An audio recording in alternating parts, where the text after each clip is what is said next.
मैं आपको एक सवाल पूछना चाहता हूं। जून 3, 2026 की सुबह डोनाल्ड ट्रंप एक पॉडकास्ट पे लाइव था। उसने कहा, और मैं वर्ड फॉर वर्ड कोट कर रहा हूं, ईरान ने ऑलरेडी अग्री कर लिया है, उनके पास न्यूक्लियर वेपन नहीं होगा। यही सबसे बड़ी चीज थी। और फिर आगे गया,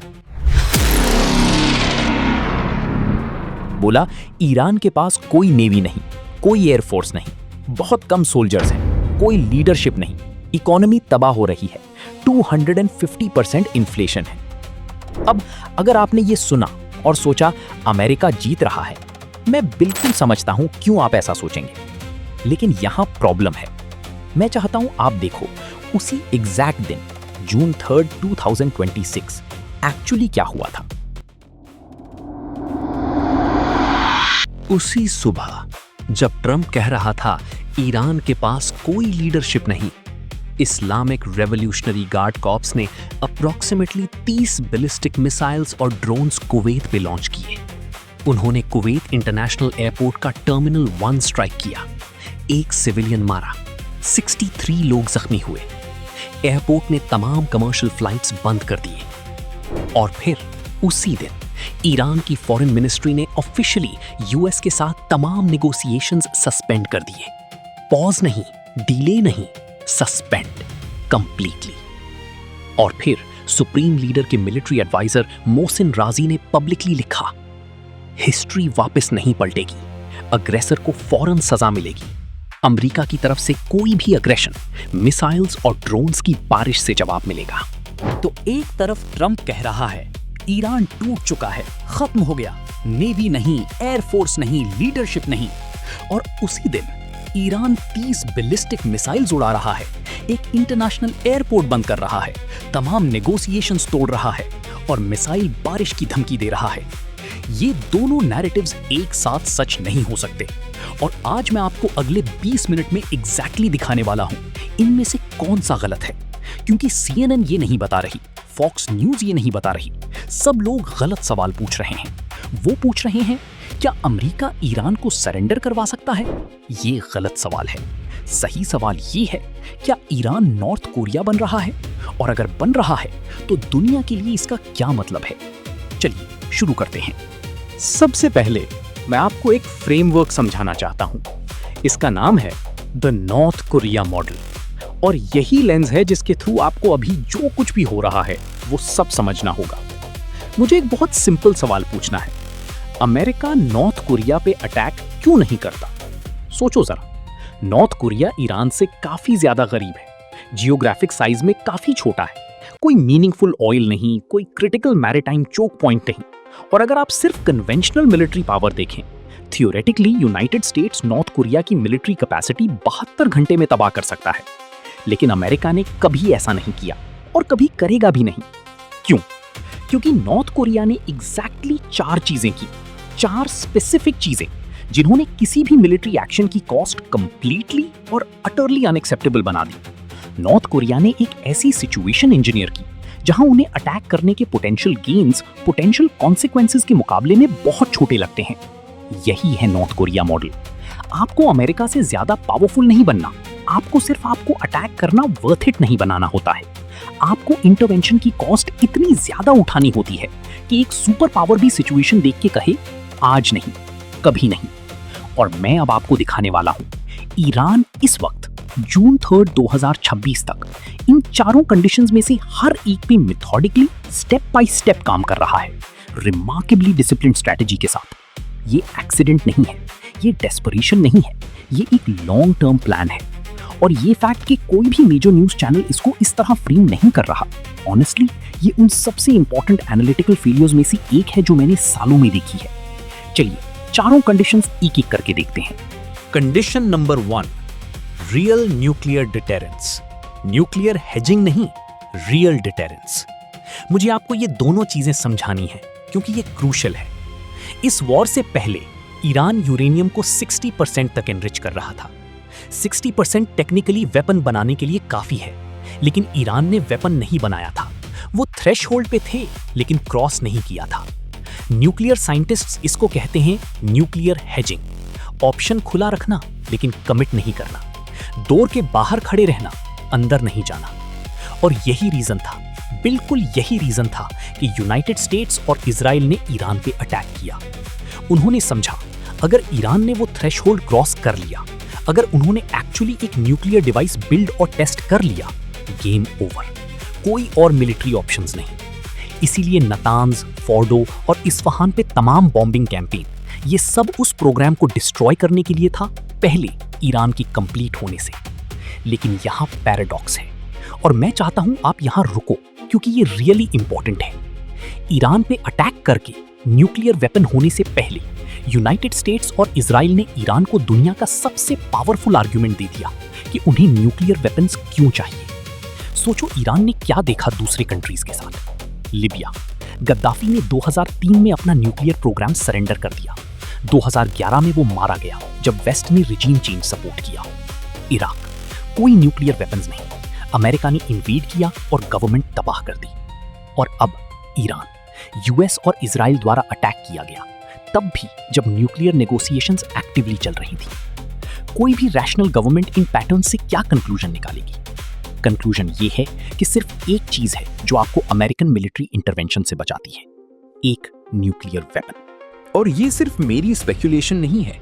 एलन, एक farmer American diplomat with decades of experience on Iran, ने जून 3 को ये कहा, और मैं एग्जैक्टली कोट कर रहा हूं, Iran would likely attempt to obtain a nuclear weapon, which wasn't the case before the war.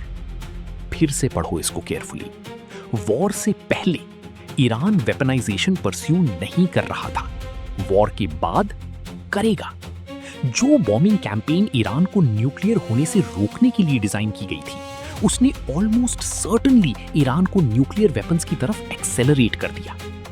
यही है अमेरिकन स्ट्रैटेजी की सेंट्रल आयरनी। और नॉर्थ कोरिया कंपैरिजन देखो। किम जोंग उन ने 2006 में अपना पहला न्यूक्लियर डिवाइस टेस्ट किया, और उसके बाद वॉशिंगटन की धमकियां स्पीचेस बन गई। सिर्फ स्पीचेस, क्योंकि जब आपके पास एक रियल डिप्लॉयड वेपन होता है, इनरिचमेंट कैपेसिटी नहीं, हेजिंग नहीं, बल्कि एक एक्चुअल न्यूक्लियर डिवाइस, तो आपने अपनी एग्जिस्टेंशियल इंश्योरेंस पॉलिसी खरीद ली। किसी भी रैशनल एक्टर के लिए आपको कन्फ्रंट करने की कॉस्ट अनएक्सेप्टेबल हो जाती है। तो जब ट्रंप कहता है ईरान पहले से एग्री कर चुका है कि न्यूक्लियर वेपन्स नहीं होंगे, मैं चाहता हूं आप समझो, ये स्टेटमेंट जियोपॉलिटिकली इम्पॉसिबल है। ये डायरेक्टली कॉन्ट्ररी है उन तमाम लेसन्स की जो ईरान ने पिछली 20 सालों की इंटरनेशनल रिलेशन से सीखे हैं। कोई भी गवर्नमेंट जो लिबिया, इराक और अब अपने साथ जो हुआ वो देखी, वो कभी भी न्यूक्लियर डिटेरेंस का रास्ता नहीं छोड़ेगी। ये सुसाइड होगा। ये थी condition number 1। Condition number 2, western diplomacy permanently cut off, non negotiable red lines. North Korea ने 2019 के बाद वॉशिंगटन के साथ तमाम मीनिंगफुल नेगोशिएशंस रोक दिए। पॉज नहीं, बेटर टर्म्स नहीं मांगे, रोक दिए। और फिर उन्होंने अपने कॉन्स्टिट्यूशन में अमेंडमेंट की, साउथ कोरिया के साथ पीसफुल रीयूनिफिकेशन का गोल हटाने के लिए, फॉर्मली साउथ कोरिया को परमानेंट एनिमी डेजिग्नेट करते हुए। ये कोई निगोशिएटिंग टैक्टिक नहीं था, ये एक स्ट्रेटेजिक कमिटमेंट था। इसका मतलब था हमें आपसे कुछ नहीं चाहिए, जिसका मतलब है आपके पास कोई चीज नहीं है हमें धमकाने के लिए। अब देखो ईरान ने जून 3, 2023 को क्या किया। ईरानियन फॉरेन मिनिस्ट्री ने ऑफिशियली यूएस के साथ तमाम नेगोशिएशन सस्पेंड कर दिए।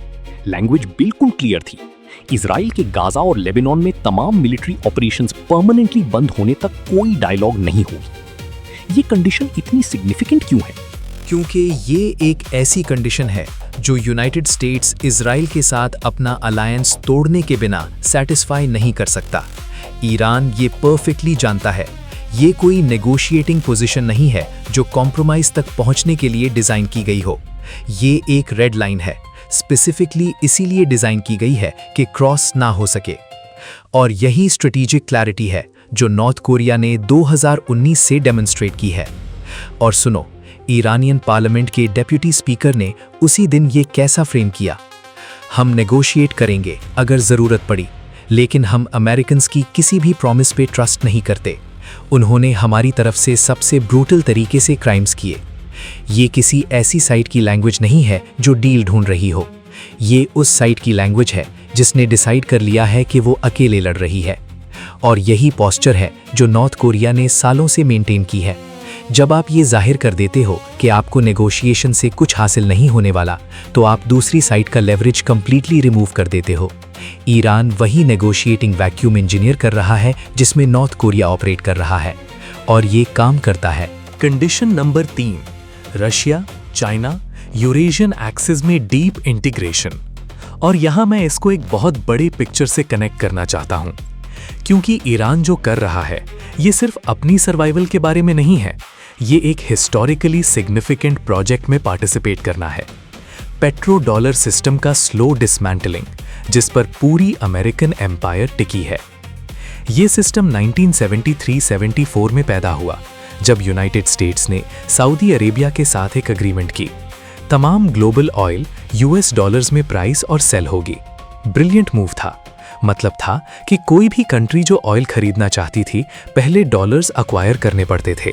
ये अमेरिकन करेंसी के लिए इनॉर्मस आर्टिफिशियल डिमांड क्रिएट करता था, और उसी डिमांड ने यूनाइटेड स्टेट्स को अलाउ किया कि वो पैसा प्रिंट करे, डेफिसिट्स चलाएं और किसी भी चैलेंजर पे फाइनेंशियल सैंक्शंस इंपोज करे। लेकिन ये देखो, ईरान, रशिया और चाइना के साथ मिलकर इस सिस्टम को सिस्टमैटिकली डिसमेंटल कर रहा है।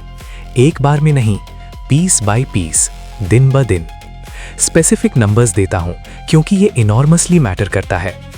चाइना अभी ईरान के तमाम ऑयल एक्सपोर्ट्स का 31% इंपोर्ट कर रहा है, डॉलर्स में नहीं, चाइनीज युआन में। ईरान से चाइना का खरीदा हुआ हर बैरल ऑयल युआन में एक ऐसा बैरल है जो डॉलर्स की जरूरत नहीं रखता। ये एक ट्रांजैक्शन है जो अमेरिकन फाइनेंशियल सिस्टम को कंप्लीटली बाईपास करता है और सैंक्शंस को मीनिंगलेस बना देता है। और फिर क्रिप्टो करेंसी डायमेंशन है। ईरान का डोमेस्टिक एक्सचेंज नोबीटेक्स 2025 में ईरान के डिजिटल कैपिटल फ्लोज का 50% से ज्यादा प्रोसेस कर रहा था, hundreds of millions of dollars stable coins में, जो ईरानियन सेंट्रल बैंक ने करेंसी स्टेबलाइज करने और IRGC फंड करने के लिए यूज किए। जब यूनाइटेड स्टेट्स ने इसे शट डाउन करने की कोशिश की, ईरान ने अडैप्ट किया और रीराउट किया, क्योंकि क्रिप्टो करेंसी का पूरा पॉइंट ही यही है कि इसे ब्लॉक करना बहुत मुश्किल है।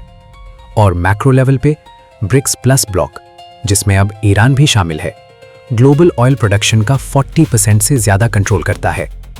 ये कंट्रीज पैरेलल पेमेंट सिस्टम्स बना रही हैं।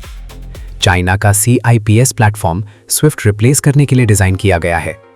हर एक piece of infrastructure dollar dominance के अराउंड बनाई जा रही वॉल में एक और ईंट है। नॉर्थ कोरिया कंपैरिजन के लिए ये क्यों मैटर करता है? क्योंकि ये है कंडीशन 3, एक ऐसी इकोनॉमिक सर्वाइवल इंफ्रास्ट्रक्चर का क्रिएशन जो फाइनेंशियल सैंक्शंस को ऑलमोस्ट इररेलेवेंट बना देती है। नॉर्थ कोरिया सैंक्शंस के डेकेड्स तक सर्वाइव किया क्योंकि चाइना ने ऑक्सीजन दिया। ईरान वही रिलेशनशिप बना रहा है, लेकिन काफी ज्यादा सोफिस्टिकेटेड लेवल पे। सिर्फ सर्वाइवल नहीं, एक ऑल्टरनेटिव वर्ल्ड बिल्ड कर रहा है। और मैं एक इंपॉर्टेंट बात कहना चाहता हूं, डॉलर को वेपनाइज करके, एसेट्स फ्रीज करके, कंट्रीज को स्विफ्ट से कट करके, मैक्सिमम प्रेशर कैंपेन्स चला के यूनाइटेड स्टेट्स ने ग्लोबल साउथ की हर कंट्री को कन्विंस कर दिया है कि उन्हें डॉलर का एक ऑल्टरनेटिव चाहिए। सिर्फ ईरान नहीं, सिर्फ रशिया नहीं, Brazil, India, south Africa, Saudi Arabia, ये सब देख रहे हैं कि क्या होता है जब आप अमेरिकन फाइनेंशियल इंफ्रास्ट्रक्चर पर रिलाई करते हो और फिर अमेरिका डिसाइड करता है उसे आपके अगेंस्ट वेपनाइज करने का। यूएस सैंक्शंस रिजीम वही डी-डॉलराइजेशन एक्सेलरेट कर रही है जिसे रोकने के लिए सपोज्ड है। Condition number 4, asymmetric deterrence, American victory unacceptably costly बनाना। ये नॉर्थ कोरिया मॉडल का सबसे एलिगेंट हिस्सा है। नॉर्थ कोरिया यूनाइटेड स्टेट्स को डिटर करता है अमेरिकन मिलिट्री पावर मैच करके नहीं, ये इम्पॉसिबल है, बल्कि एक सिंगल क्रेडिबल थ्रेट क्रिएट करके जो किसी भी मिलिट्री कॉन्फ्रंटेशन को कैटास्ट्रोफिक बना दे।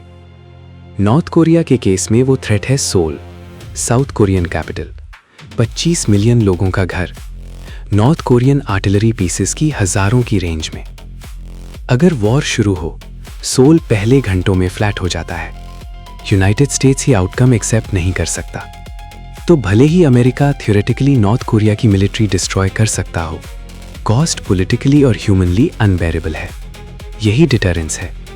ईरान ने एग्जैक्टली वही डायनामिक इंजीनियर किया है, लेकिन ग्लोबल स्केल पे।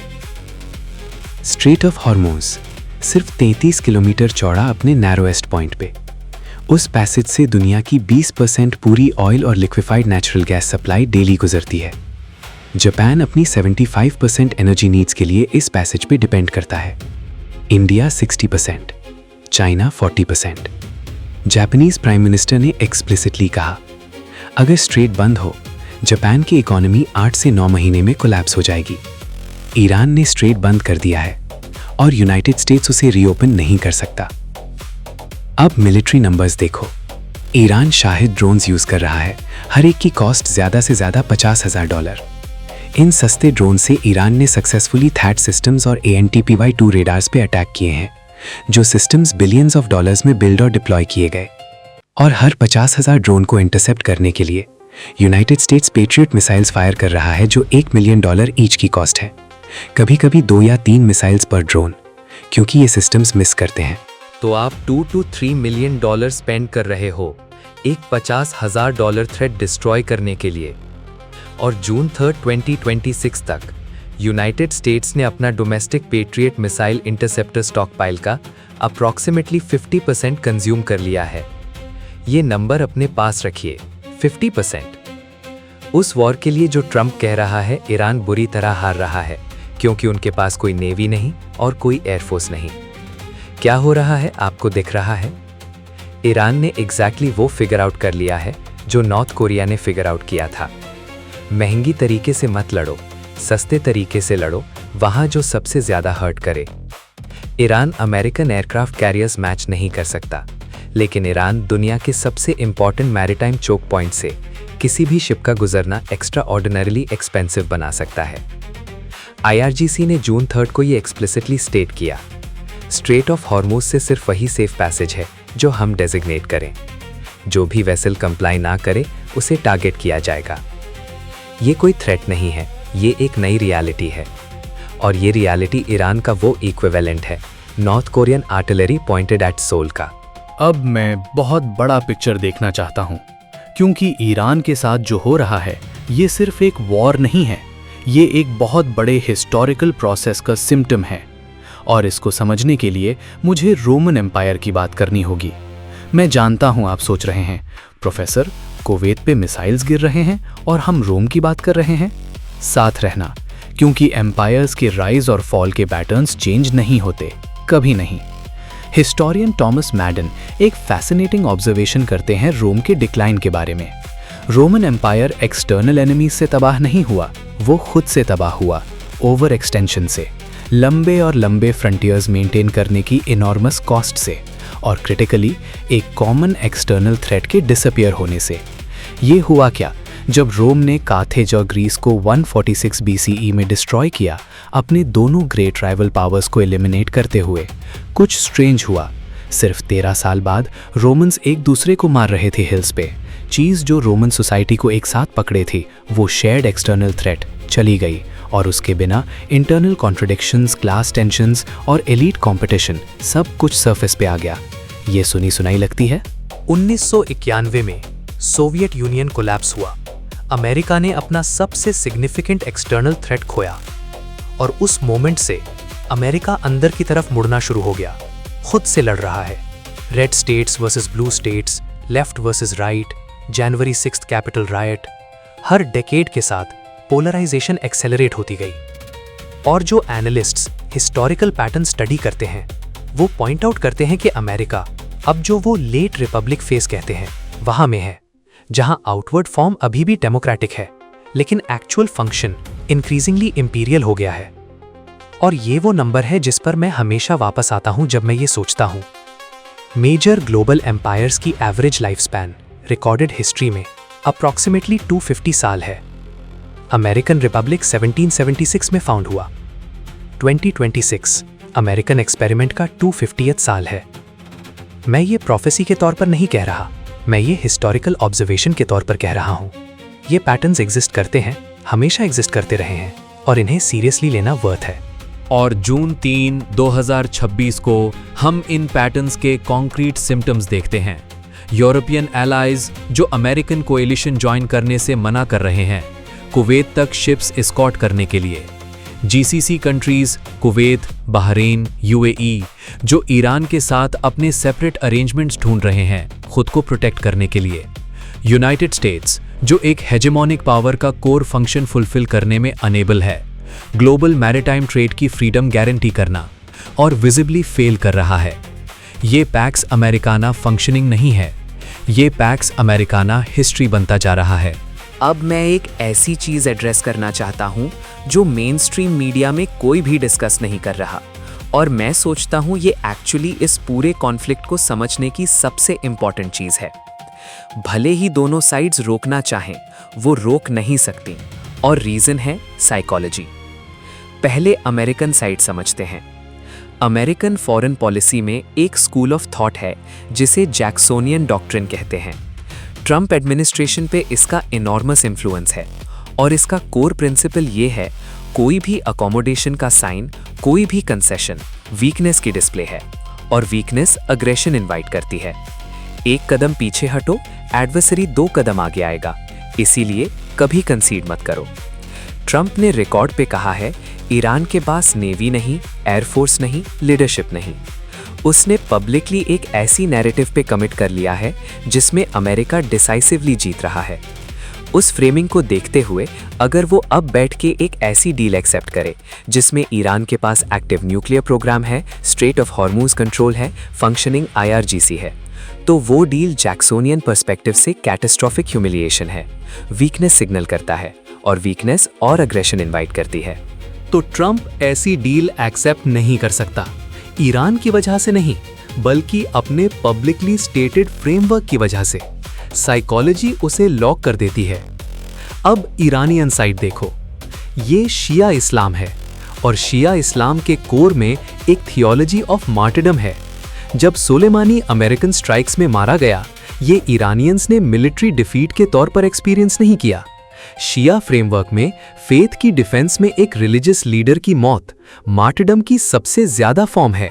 ये एक सेक्रेड एक्ट है, और ये एक रिलीजियस ऑब्लिगेशन एक्टिवेट करता है हर शिया मुस्लिम में, एक जिहाद। ईरानियन आर्म्ड फोर्सेस का जॉइंट स्टेटमेंट जून 3 को खुमैनी की डेथ की एनिवर्सरी पे, जिससे ये डबली सिग्निफिकेंट है, ये कहा, ईरानियन नेशन थ्रेट्स और अग्रेशन के सामने रिट्रीट नहीं करेगी।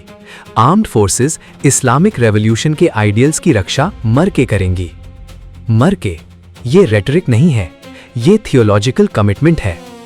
और सीनियर एनालिस्ट अब्बास अरागची ने स्ट्रेटेजिक लॉजिक बिल्कुल प्रिसाइजली एक्सप्लेन की। ईरान के पास रिटेलिएट करने के सिवा कोई ऑप्शन नहीं, क्योंकि कोई भी non response American Israeli side द्वारा वीकनेस की तरह इंटरप्रेट किया जाता है, और कंटिन्यू करने और एस्केलेट करने का ग्रीन लाइट बन जाता है। तो आपके पास दोनों साइड्स हैं, साइकोलॉजिकली और स्ट्रक्चरली एक एस्केलेशन के पैटर्न में लॉक हैं। किसी भी साइड के लिए कंसेशन उनके अपने डोमेस्टिक पॉलिटिकल फ्रेमवर्क के अंदर एग्जिस्टेंशियली डेंजरस है। अकोमोडेशन वीकनेस सिग्नल करता है, वीकनेस ज्यादा प्रेशर इनवाइट करती है, इसलिए कोई भी साइड रोक नहीं सकती। और former American diplomat Alan Eyre ने जून 3 को ये प्लेनली कहा, पीस नहीं होगी, हम जो बेस्ट अचीव कर सकते हैं वो है एक एक्सटेंडेड सीज फायर। पीस नहीं, एक एक्सटेंडेड सीज फायर। अगले एस्केलेशन साइकिल शुरू होने से पहले एक पॉज। ये ट्रैप है, यही कॉन्फ्लिक्ट कंटिन्यू करने की वजह है। दोनों साइड्स इरैशनल नहीं हैं, दोनों साइड्स परफेक्टली रैशनल हैं अपने अपने फ्रेमवर्क्स के अंदर, लेकिन वो फ्रेमवर्क्स इनकम्पैटिबल हैं, और ये इनकम्पैटिबिलिटी स्ट्रक्चरल है, एक्सीडेंटल नहीं। अब मैं बिल्कुल फेयर होना चाहता हूँ। मैं वो स्ट्रॉन्गेस्ट पॉसिबल आर्ग्यूमेंट प्रेजेंट करना चाहता हूँ जो मैंने अब तक कहा सबके अगेंस्ट, क्योंकि इंटेलेक्चुअल ऑनेस्टी इसका डिमांड करती है। ये है अमेरिकन पोजीशन का स्टीलमैन केस। प्रोफेसर, आप ईरान को काफ़ी ज़्यादा फॉर्मिडेबल साउंड करा रहे हो जितना है। हकीकत देखो, नॉर्थ कोरिया एक हर्मिट किंगडम है 25 मिलियन लोगों के साथ और वर्चुअली जीरो ग्लोबल इकोनॉमी में प्रेजेंस। ईरान अलग है। ईरान एक कंप्लीट नेवल ब्लॉकेड में है। उसके न्यूक्लियर फैसिलिटीज बार बार बॉम्ब्ड हुए हैं। 7 मिलियन ईरानियंस डिस्प्लेस हुए हैं। इन्फ्लेशन 250% है। कोई भी स्टेट ये इनडेफिनेटली सस्टेन नहीं कर सकती। अमेरिका के पास ओवरवेलमिंग कन्वेंशनल मिलिट्री सुपीरियॉरिटी है। काफ़ी टाइम और काफ़ी प्रेशर दी जाए, ईरान के पास कोई चॉइस नहीं होगी लेकिन वीकनेस की पोजीशन से नेगोशिएट करने के। Economic collapse historically political collapse से पहले आता है। ये जेन्युइनली स्ट्रॉन्ग आर्ग्यूमेंट है, इसका हिस्टोरिकल प्रेसिडेंट है, मैं इसे डिसमिस नहीं कर सकता। लेकिन ये आर्ग्यूमेंट ये एक्सप्लेन नहीं कर सकता। पहली बात, रिकॉर्डेड हिस्ट्री में किसी भी गवर्नमेंट ने वॉलंटरीली पावर सरेंडर नहीं की जब वो एक्टिव एक्सटर्नल मिलिट्री अटैक के अंडर हो। एक्सटर्नल प्रेशर रिजीम्स कोलैप्स नहीं करता, वो पॉपुलेशंस को उनके अराउंड यूनिफाई करता है। ईरानियन डेप्यूटी पार्लियामेंट स्पीकर ने जून 3 को कंफर्म किया, भले ही 7 मिलियन लोग डिस्प्लेस हो गए, किसी के पास रोटी या हाउसिंग की कमी नहीं है, क्योंकि गवर्नमेंट ने डिस्ट्रीब्यूशन मैनेज किया। IRGC resource allocation chain control करती है, स्टेट फ्रैक्चर नहीं हो रही, अडेप्ट कर रही है। दूसरी बात, सवाल ये नहीं है कि ईरान सफ़र कर रहा है या नहीं, सवाल ये है कि यूनाइटेड स्टेट्स ये level of pressure indefinitely sustain कर सकता है या नहीं। जब घर पे गैस प्राइसेस $1.5 पर गैलन बढ़ गई हैं, जब पेट्रियट रिजर्व्स का 50% पहले ही कंज्यूम हो गया है, जब यूरोपियन और एशियन एलाइज क्वाइटली तेहरान के साथ अपने अकोमोडेशंस ढूंढ रहे हैं। American domestic political pressure infinite नहीं है और हर महीना जो बिना क्लियर विक्ट्री के गुजरता है, इस वॉर की कॉस्ट अमेरिकन वोटर्स के लिए जस्टिफाई करना मुश्किल होती जाती है। तीसरी बात, और ये सबसे इंपॉर्टेंट है, ईरान का गोल नहीं है इस वॉर को कन्वेंशनल सेंस में जीतना। ईरान का गोल है इतनी देर तक सर्वाइव करना कि नॉर्थ कोरिया मॉडल की चारों कंडीशंस कंप्लीट हो सकें। हर दिन ईरान एग्जिस्ट करता है, युआन में बेचा गया हर बैरल ऑफ ऑयल, हर सस्ता ड्रोन जो $1 मिलियन मिसाइल फोर्स करता है, यह सब ईरान को उस स्ट्रेटेजिक पोजीशन के एक कदम और करीब ले जाता है जहां इसे कन्फ्रंट करना सिंपली टू कॉस्टली हो। ये हारना नहीं है, ये सब्र है। अमेरिकन मिलिट्री ईरान की मिलिट्री से ज़्यादा स्ट्रॉन्ग है, ये फैक्ट है। लेकिन मॉडर्न वॉर सिर्फ इसी से डिसाइड नहीं होती कि कौन ज़्यादा स्ट्रॉन्ग है, ये डिसाइड होती है कि कौन ज़्यादा देर तक एंड्योर कर सकता है, और यही नॉर्थ कोरिया ने प्रूव किया। अब मैं ये सब एक साथ लाता हूँ और आपको 3 स्पेसिफिक चीज़ें बताता हूँ जो वॉच करनी है। पहली चीज़, कोई भी सिग्नल कि ईरान यूरेनियम एनरिचमेंट से एक्चुअल वेपनाइजेशन की तरफ मूव कर रहा है, एनरिचमेंट की तरफ नहीं, वो सालों से कर रहे हैं, मतलब है एक्चुअल वॉरहेड इंजीनियरिंग का अगला स्टेप। ये पॉइंट ऑफ नो रिटर्न है। जिस मोमेंट ईरान एक न्यूक्लियर डिवाइस टेस्ट करे, नॉर्थ कोरिया की तरह 2006 में, तमाम जियोपॉलिटिकल कैलकुलेशन ओवरनाइट चेंज हो जाती है। अमेरिका उस मोमेंट के बाद ईरान पे मिलिटरीली स्ट्राइक नहीं कर सकता बिना इस रिस्क के कि हार्मोन्स परमानेंटली बंद हो जाए और ग्लोबल एनर्जी मार्केट कोलैप्स हो जाए। IEEA के क्वार्टरली रिपोर्ट्स ध्यान से देखना। ईरानियन गवर्नमेंट लैंग्वेज में न्यूक्लियर पॉलिसी के अराउंड कोई भी चेंज। दूसरी चीज़, क्या कोई GCC country, particularly Saudi Arabia या UAE, रैंक्स तोड़ के ईरान के साथ एक सेपरेट अकोमोडेशन एग्रीमेंट साइन करता है? जब कोई कंट्री कंक्लूड करे कि American security umbrella UAE Iranian retaliation से बचा नहीं सकता, वो अपने इंटरेस्ट में एक्ट करेगा, हमेशा करता है। अगर आप सऊदी अरेबिया या UAE को क्वाइटली बायलैटरल अरेंजमेंट्स तेहरान के साथ नेगोशिएट करते देखें, ये वो मोमेंट है जब आप फॉर्मली डिक्लेयर कर सकते हो कि मिडिल ईस्ट में अमेरिकन हेजेमनी खत्म हो गई, वीकेंड नहीं, खत्म।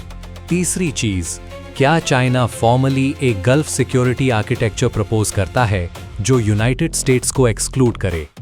चाइना ने 2022 में कुछ ऐसा किया था जब उसने Saudi Iran normalization agreement broker किया, एक डिप्लोमेटिक अचीवमेंट जो वॉशिंगटन मैनेज नहीं कर सकता था। अगर बीजिंग अब अमेरिकन रिट्रीट से क्रिएट हुए सिक्योरिटी वैक्यूम में स्टेप करे और एक रीजनल फ्रेमवर्क प्रपोज करे जो ईरान और गल्फ स्टेट्स दोनों को इंक्लूड करे लेकिन यूनाइटेड स्टेट्स को एक्सक्लूड करे, ये वो मोमेंट है जब मल्टीपोलर वर्ल्ड ऑर्डर की तरफ ट्रांजिशन इरिवर्सिबल हो जाती है। अब अपना होमवर्क, IAEA का ईरान के न्यूक्लियर प्रोग्राम पे लेटेस्ट क्वार्टरली रिपोर्ट पढ़ो, ब्रिक्स प्लस अक्टूबर 2024 समिट कम्युनिके पढ़ो, देखो वो कंट्रीज एक्चुअली मिलकर क्या बिल्ड कर रही हैं, payment systems, currency arrangements, trade infrastructure, और फिर खुद से पूछो, अगर उन डॉक्यूमेंट्स की इंफॉर्मेशन उस डायरेक्शन में पॉइंट करती है जो मैंने आज डिस्क्राइब की, तो कब वो आपकी समझ चेंज करता है कि एक्चुअली कौन जीत रहा है इस कॉन्फ्लिक्ट में। और अगर आपको लगता है मैं कहाँ गलत हूँ, प्लीज़ पुश बैक करो, बताओ एनालिसिस कहाँ ब्रेकडाउन होती है। इसी तरह हम स्मार्टर बनते हैं। ये सब गॉस्पेल नहीं है, ये सब एक मॉडल है और मॉडल्स रियलिटी के अगेंस्ट टेस्ट करने के लिए बने हैं। तो यहाँ एक आखिरी सवाल है, सिर्फ एक।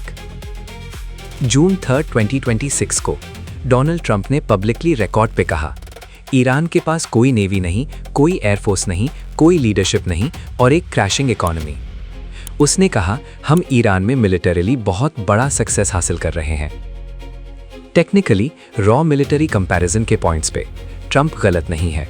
यूनाइटेड स्टेट्स मिलिटरी ईरान से वास्टली ज्यादा पावरफुल है, ये सिंपली फैक्ट है। लेकिन अब ये सोचो, नॉर्थ कोरिया के पास भी कोई मीनिंगफुल नेवी नहीं अमेरिका के कंपेयर पे, कोई ऐसी एयरफोर्स नहीं जो compete कर सके, इकोनॉमी ब्रोकन ऑलमोस्ट किसी भी मेजर से। और फिर भी यूनाइटेड स्टेट्स ने नॉर्थ कोरिया पे अटैक नहीं किया, करने के करीब भी नहीं आया, क्योंकि कॉस्ट अनएक्सेप्टेबल है। अगर ईरान सच में उतना ही टूट चुका है जितना ट्रंप कहता है, तो आज तक अमेरिका क्यों नहीं जीता? ये ध्यान से सोचो, क्योंकि जो कहा जा रहा है और जो एक्चुअली हो रहा है, उसके बीच का गैप, वहां असली कहानी रहती है।